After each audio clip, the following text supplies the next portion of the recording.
So I'm showing the concordance so that we have less camera gymnastics, but there will be some page turning, something I want to share with all of you. This was something that I knew, but I thought that I would share it as the Pontiff is ill. I'm not saying the Pontiff is the beast, I'm not saying that, but I do know that many people think that he is an end time player, and this is something interesting. So what do we know from Rev 13 verse 3? So keep in mind the passage that we're going to look at is Revelation 13 verse 3, because what you're going to see is that some of the terms here in this passage are not in the concordance, not in the original. Okay, so I'm just going to read Revelation 13 verse 3. Here's what it says. And I saw one of his heads as if it had been mortally wounded, and his deadly wound was healed. And all the world marveled and followed the beast. So the words that we're focused on are head or heads, healed, wound, and mortal. I will tell you that the term head is not, heads is, and the term mortal is not in the original text. But healed and wound is, and we're going to look at those and we're going to see what those are in the Greek as well.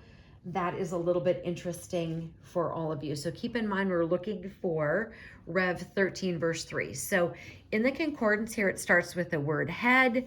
And then as you can see, the term head is not in Revelation 13 verse 3. But here is heads plural, and it continues on this column. And then I have placed it, and I'm going to have to move it down for you to see. But as you can see, Rev 13 verse 3, the term heads is there. So the next word that we want to look at is the word healed.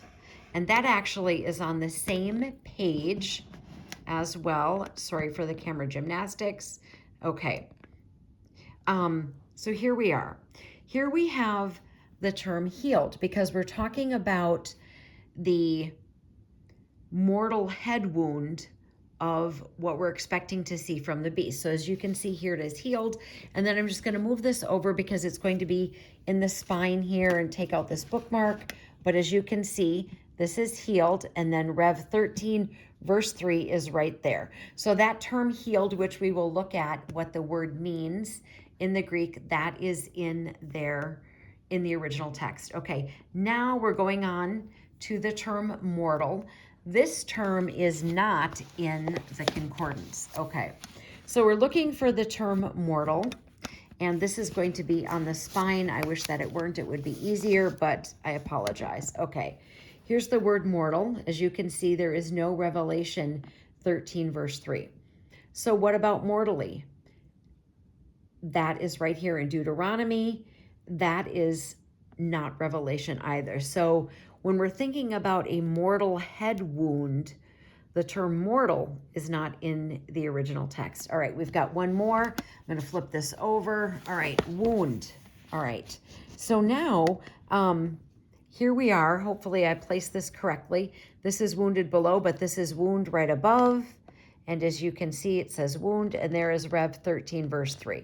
Okay, now I want to go to those words to tell you what the term healed and wound mean in the original text.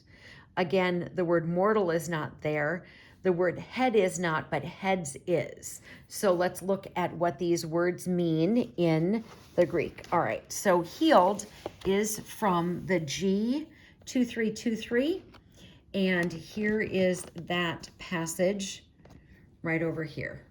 If you can see this, I line this up, G2323. So this is the Greek word for healed. Here's what it says. From the same as G2324, to wait upon menially, figuratively, to adore God, or specifically to relieve of disease, cure, heal, and worship. And we're at over 4 minutes, so let's be quick. Let's go on to the word wound, and that is G4127. I'm going to set this right here. So this is G4127. This is the word wound in the original Greek, and it says a stroke. By implication, a wound, figuratively, a calamity, plague, stripe, wound, or wounded. So I wanted to share that with all of you to just get a different, perhaps, point of view or what you're expecting with the mortal head wound from the beast. Armor up, we ride at dawn. May God bless you as always. Have a great day.